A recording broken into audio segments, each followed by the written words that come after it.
today's video is pretty much just a college life update. So I started school back in July 2018.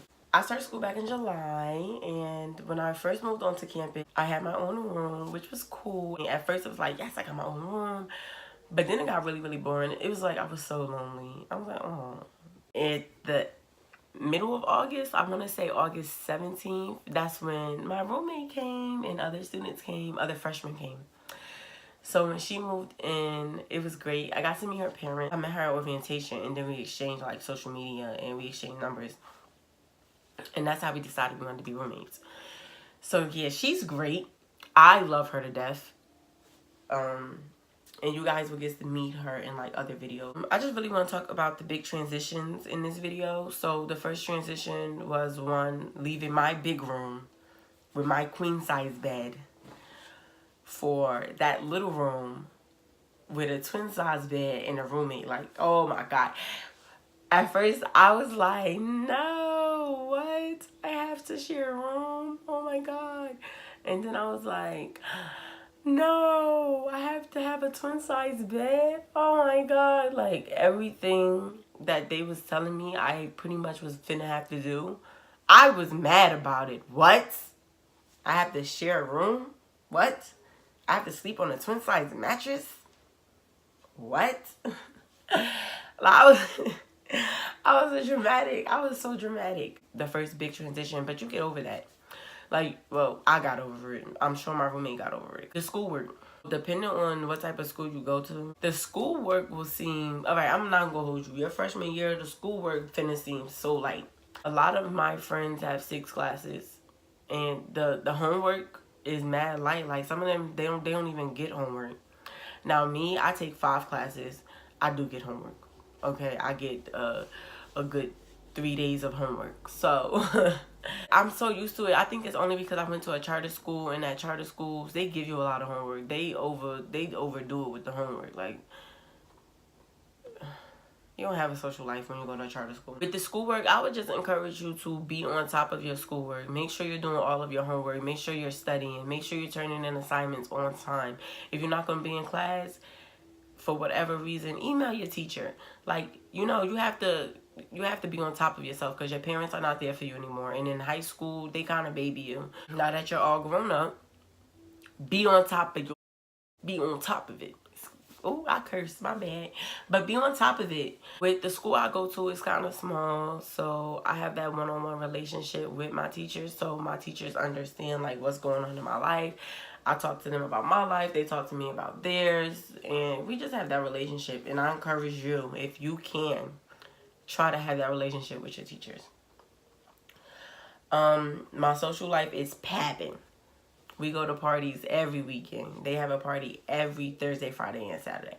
They have Thirsty Thursdays, and then they have on Fridays it's just different parties popping off, and then Saturday is different parties popping off. So my social life is like legit popping. Like, I like it. For me, it was kind of hard at first, only because I came from Jersey and then I came to Delaware, and Delaware is just like so freaking boring. Like, the only days it's popping, or the only days it's really something for you to do, is Friday and Saturday. Other than that, it's boring. And I know a lot of y'all probably like, well, it's school. Like, no, when you're in college, your school days are so freaking short depending on like what classes you have. So for me, Monday, Wednesday, and Friday, I have 2 classes. They're both morning classes. So it's 9 to 9:50 and then 10 to 10:50. And then after that, I have nothing to do. So I'd be so bored. That's why I'm complaining about homework, because I be needing stuff to do. You go to school in a different state, you really might, like at first you might be like, damn, it's nothing to do.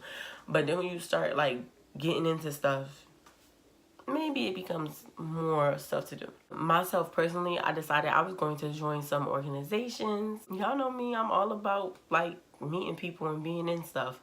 So I joined the Fairy God Sisters, which is pretty much a sisterhood that does community work. Another org that I joined is called Pulse. It's a peer mentorship program, but a great way to make friends is to join organizations.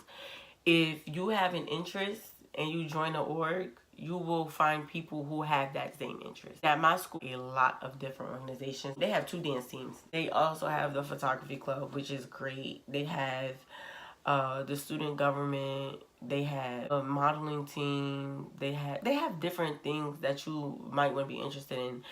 As a freshman in most schools, you cannot join a fraternity or a sorority, so you will be waiting until your sophomore year. It gives you time to look into like what you like and, you know, if you actually want to join a fraternity or a sorority. Another great opportunity is to do internships and stuff of that sort. So between organizations, your schoolwork, your social life, you might not have a lot of time on your hands. Like, I'm telling you, like, if you plan your college career out the correct way, you will have no time on your hands. And let me tell you something. When you go out into the real world and you're looking for jobs that's in your career field, they want to see that you have other things under your belt. Nobody want to hire somebody that's just like, okay, I got my degree in psychology. I use that example because that's my major. But, I got my degree in psychology, got my bachelor's in psychology. Give me a job. I had straight A's. Give me a job. That's great. But then you're going to have somebody like me who has a degree in psychology, has A's and B's, and then she's also in the Fairy God Sisters. She's also in student government. She's also in the post mentorship. She's also doing different things around the community. Like, when you have a person like me that's like integrated into stuff and then also has the same degree as you, they're going to choose me over you only because they see that I'm getting involved. They see that I am the type of person to go out and explore. So when you're thinking about your college career, don't just think, oh, straight A's, straight A's, straight A's, great, great, great. Don't think that. Think, let me get involved. Think, what can I do to boost up my resume? What can I do to make myself look good as a person? When I'm going on interviews and they ask, oh, well, what interests do you have? You can name all these things that you do. Or when they say, well, what else are you involved in? What have you done? Blah, blah, blah. Blippity bloop. Like, you'll have something to, you know, talk about. So don't limit yourself to just academics, because that's only going to take you part of the way. Good grades is like 50%, okay? 50%. I wouldn't even say 50. I'd say like 25% of the way. The other 25 is what you're involved in. The last 50% is your recommendations, and you get recommendations by becoming involved. So, with that being said, you really gotta be into it. Integrate yourself into your community. Try to get involved. Try to become, an advocate. Try to be known on campus. Like, meet your teachers, meet your peers, meet different people. Just become involved. That's what I'm doing. It's my freshman year, and I'm already involved in so much, and I'm already doing too much. So try to do that.